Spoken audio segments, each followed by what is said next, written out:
Hello friends. आज हम 12वीं कक्षा के गणित में अध्याय 2 प्रतिलोम त्रिकोणमितीय फलन इन्वर्स ट्रिगोमेट्रिकल फंक्शन है, उसमें मुख्य मान को ज्ञात करना सीखेंगे। तो स्टार्ट करते हैं। हमने पढ़ा था कि यदि मान लीजिए कि एक सेट है ए, दूसरा सेट है बी,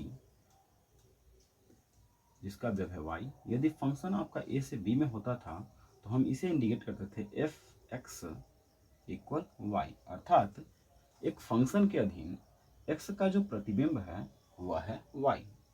और इसी को यदि हम अपोजिट में देखें तो f इनवर्स, अर्थात यदि अपोजिट यदि करते थे f इनवर्स, तो f इनवर्स उल्टा में आ जाता था यहाँ पे हमारा x। ठीक इसी प्रकार यदि हम त्रिकोणमिति में यदि बात करें, इन्वर्स ट्रिगोमेट्री में, तो यदि हम मान के चलें कि हमारा फंक्शन यदि हमारा साइन होता है तो साइन 30 डिग्री का मान होता है 1/2। ठीक है, तो यहां से हम लिख सकते हैं 30 कह सकते हैं, या इसी को आप π/6 भी बोल सकते हो।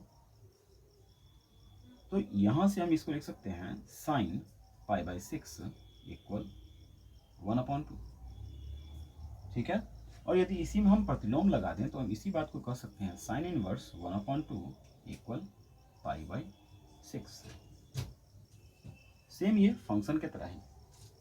अब यहाँ पे हम यहाँ पर देखें कि यदि हमारे पास रहता था कि साइन इनवर्स 1/2, यदि ये आपका दे देता है तो क्या होना चाहिए। यदि हम इसे सॉल्व करें, देखिए यहाँ से साइन है तो साइन, और साइन इनवर्स 1/2 रहता है तो साइन इनवर्स 1/2 का मान है π/6। तो यहाँ से साइन π/6 का यदि हम देखें तो साइन के अधीन π/6 का है 1/2, या साइन पी/6 का वैल्यू है 1/2, तो इसे हम लिख सकते हैं 1/2। तो आप देख सकते हो कि साइन से साइन इनवर्स एलिमिनेट कर सकते हैं डायरेक्टली। यदि मान देखें तो साइन से साइन इनवर्स हो करके खत्म होकर के हमको 1/2 हमको मिल जाता है डायरेक्टली। तो इस प्रकार आप साइन से साइन इनवर्स को हटा सकते हैं, उसी प्रकार से कॉस इनवर्स को हटा सकते हैं, टैन से टैन इनवर्स को हटा सकते हैं, लेकिन निर्भर ये करता है कि क्या ये इसका प्रतिबिंब है। अर्थात यदि हम प्रतिलोम त्रिकोणमिति में इसके मान को साइन से साइन इनवर्स को कॉस इनवर्स से, या टैन को टैन इनवर्स को यदि हम एलिमिनेट करना चाहते हैं तो आपको ये ध्यान में रखना होगा कि उसके आगे जो दिया गया है वह उसके रेंज में है या नहीं, उसका मुख्य मान में है या नहीं है। तो सबसे पहले हमें समझना होगा कि इसका मुख्य मान आखिरकार होता क्या है। तो चलिए हम सबसे पहले उसी को समझते हैं। याद हो तो आपने त्रिकोणमिति में पढ़ा था कि हमारे पास 4 क्वाड्रेंट होते थे, जिसमें इसको कहते हैं फर्स्ट क्वाड्रेंट, प्रथम चतुर्थांश, सेकेंड क्वाड्रेंट, द्वितीय चतुर्थांश, ये था हमारा थर्ड क्वाड्रेंट, और ये है हमारा फोर्थ क्वाड्रेंट। फर्स्ट क्वाड्रेंट में ऑल पॉजिटिव होते हैं, सभी के सभी प्लस में। सेकेंड क्वाड्रेंट में साइन और कॉसेक ये होते हैं प्लस में, और शेष जो भी बच गए वो सब होते हैं माइनस में। थर्ड क्वाड्रेंट की यदि बात करें तो टैन और कॉट ये होता है प्लस में, और बाकी बात जो भी बचता है सब माइनस में।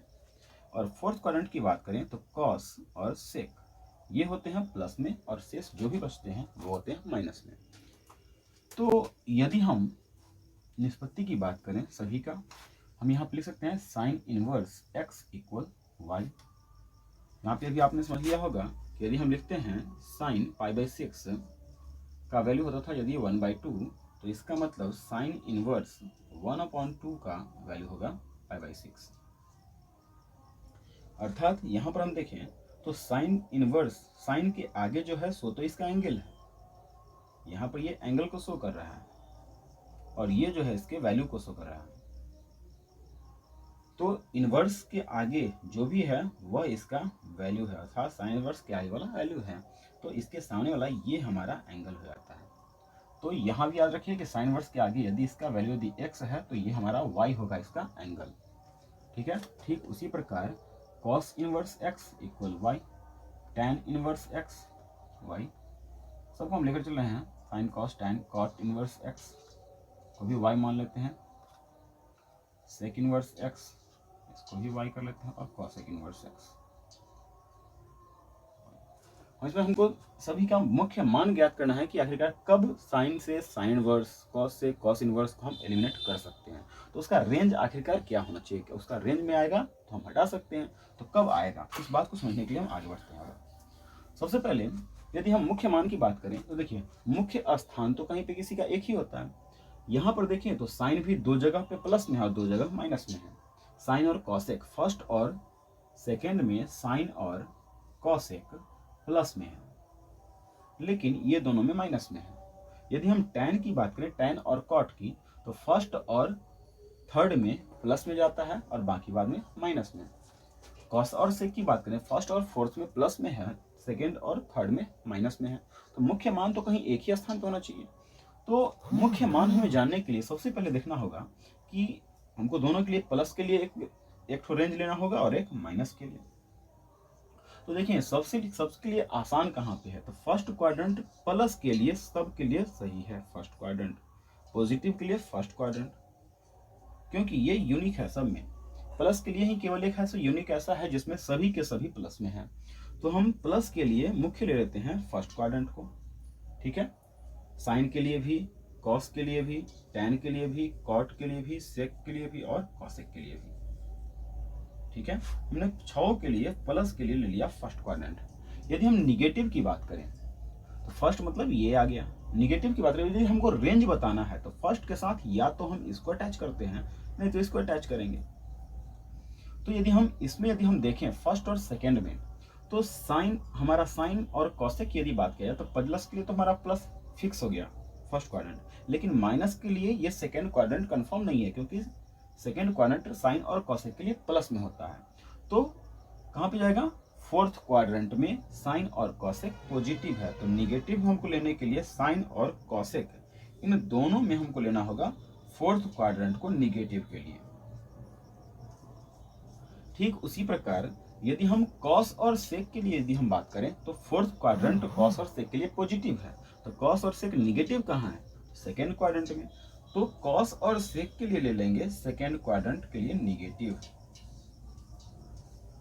ठीक उसी प्रकार यदि हम टैन के लिए हम देखें तो टैन तो इसमें भी निगेटिव है, इसमें भी निगेटिव है। तो देखिए हम यहाँ पे इसको समझने के लिए हम याद रखेंगे कि टैन का होता है साइन अपॉन कॉस। तो इसका जो नोमिनेटर है अंश, इसका अंश में क्या है, साइन है।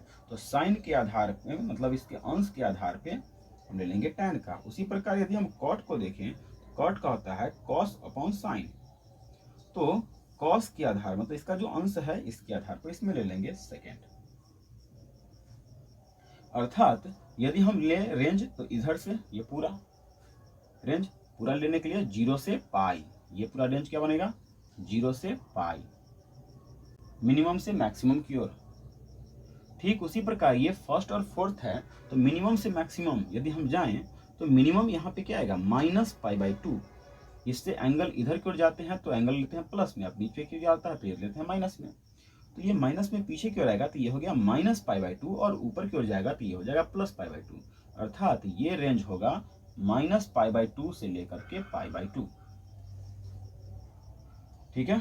तो यदि अब हम दोनों के लिए देखना चाहें तो फर्स्ट और फोर्थ मिलकर के बनाता है -π/2 से π/2। तो देखिए साइन टैन और कॉसेक दोनों में है फर्स्ट 4। तो साइन टैन और कॉसेक, तो साइन के लिए हो जाएगा फर्स्ट 4 -π/2 से, इसका रेंज हो गया -π/2 से π/2। टैन का भी हो जाएगा -π/2 से π/2 और कॉसेक के लिए भी हो जाएगा -π/2 से π/2।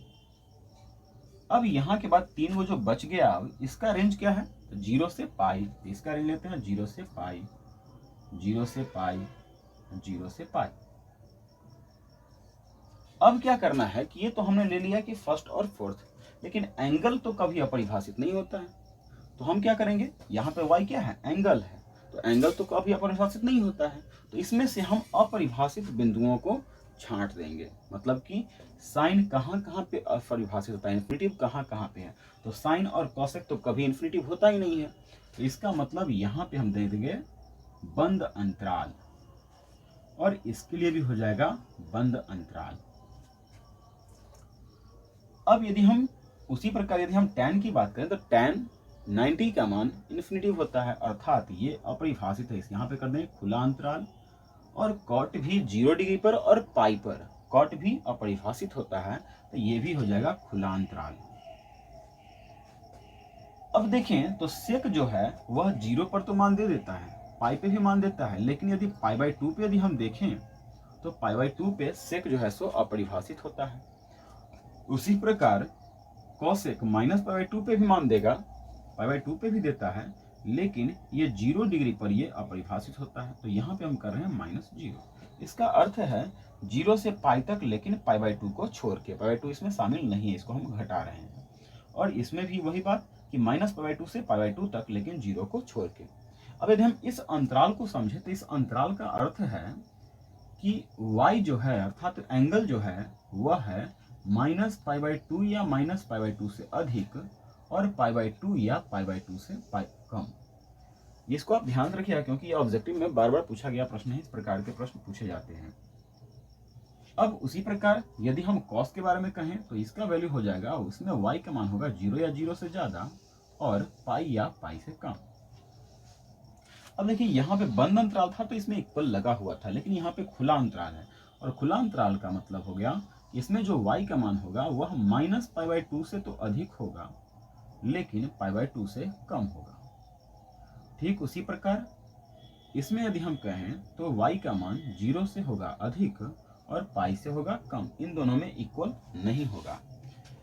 यहाँ पे हम देखें तो इसमें भी बड़ी ब्रैकेट लगा हुआ है, अर्थात बंद अंतराल है, तो यहाँ भी हो जाएगा y का मान 0 या 0 से अधिक और पाई या पाई से कम, लेकिन यहाँ पे हम कह सकते हैं y does not equal to π/2। इतना होना चाहिए, लेकिन π/2 को छोड़ करके, π/2 इसमें शामिल नहीं होगा। ठीक उसी प्रकार इसमें यदि हम कहें तो y का मान -π/2 या π/2 से तो अधिक होगा, π/2 या π/2 से कम होगा, लेकिन यहाँ भी हम कहें तो y का मान 0 नहीं हो सकता, 0 को छोड़ के। तो इस प्रकार से हम समझ सकते हैं कि यहाँ पे मुख्य अंतराल इतना है। यदि आपको ये ध्यान में रहे तो आप आसानी से इस रेंज में यदि साइन है, साइन इनवर्स है, तो वहाँ पे एक दूसरे को एलिमिनेट कर देगा। ओके।